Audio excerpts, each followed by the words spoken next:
Former Senator Carol Moseley Braun. She's, of course, the first black woman elected to the U.S. Senate, the first female U.S. Senator from Illinois. She served one term starting in 1992, and prior to that, Carol was a member of the Illinois House of Representatives for almost a decade. After leaving the Senate, she served as the U.S. Ambassador to New Zealand and Samoa from 1999 to 2001. It's safe to say she has a lot of stories to tell. Her new memoir is Trailblazer, Perseverance and Life in Politics, and we're happy to have her in studio this morning. Good morning. It's my pleasure to be here. Now, what inspired you to get into politics? I read it was something about a bird. Bobolings, yes, in Jackson Park. They were going to run the bobolings out of Jackson Park, and a group of neighbors said, no, we're not having it, and they went to protest, and I joined them.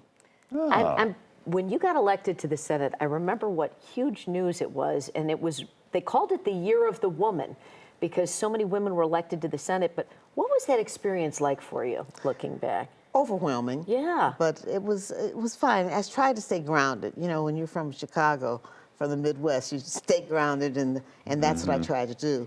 But it was really kind of amazing. Did you face challenges with men taking you seriously back in those days? That's my story of my life. Yeah. Of course. How did you handle that?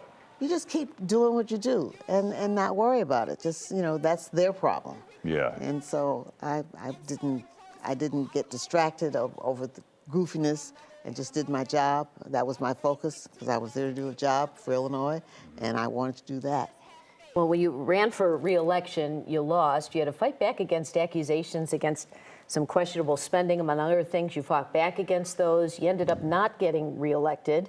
What have you been doing for people? I know you ran for mayor, you ran for president, and you were on that dais with all the men up there. What have you been up to for people who haven't seen you in a while? I started an organics company. Yeah. I got into organic food.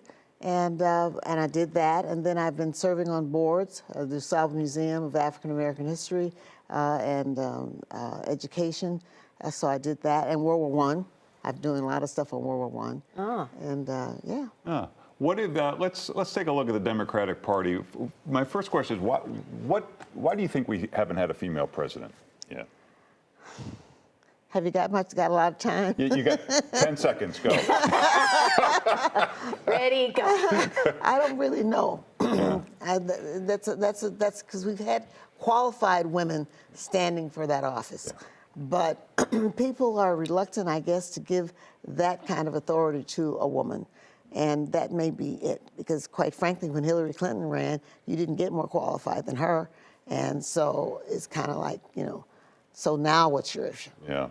And what's the state of the Democratic Party? Obviously, Donald Trump won the last election. A lot of people are saying maybe the Democrats need to go back to their roots and deal with and reach out to the working class more. What are your thoughts? Well, I don't think we've ever lost track of that. Yeah. And the Democratic Party, you know, it was Will Rogers who said, I don't belong to no organized group, I'm a Democrat.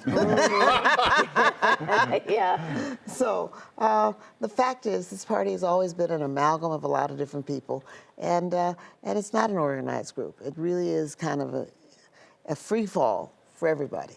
Yeah, and so you see, and I know New York City does not represent the populace of the Democratic Party, but a self-proclaimed socialist, you know, won. Mamdani came out of nowhere, seemingly.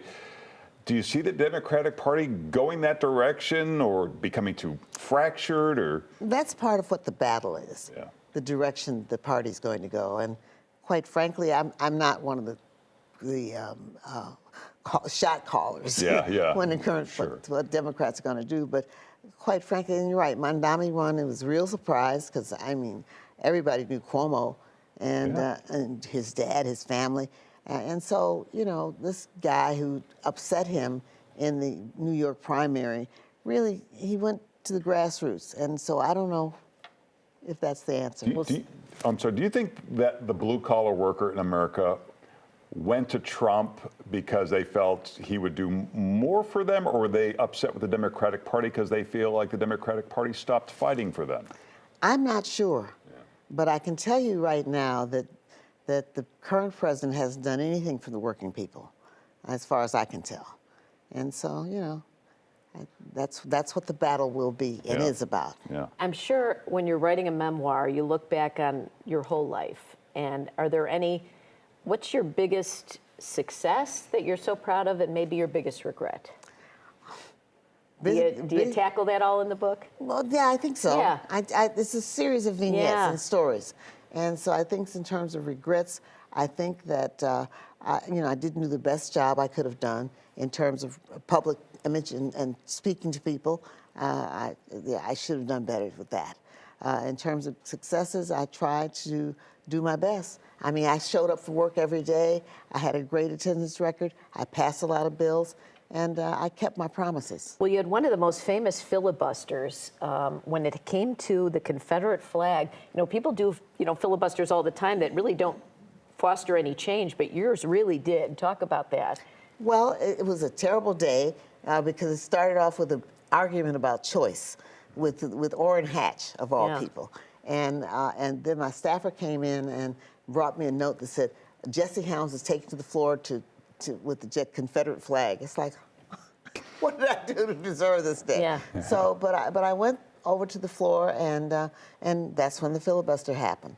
And it was a really amazing thing. And what really stood out for me about that, Robin, was the Hal Heflin, who was a senator from Alabama. He stood up and weighed in and said, my grandfather was a general in the Confederate Army, but this is an argument we need to get past. We need to fix this and move on. We're Americans. And I agree with him, obviously, and that's what won the vote. Mm-hmm. Well, the new memoir is Trailblazer, Perseverance in Life and Politics. Good to have you with us. And we should mention, you're now a grandma. Oh, yes. Of 7-year-old twins? Twins. Oh. A boy and a girl. Oh, well, enjoy your time, and you're still in Chicago. Yes. It's good to see you. Thanks for coming in. Thank you. Thank you, Robin.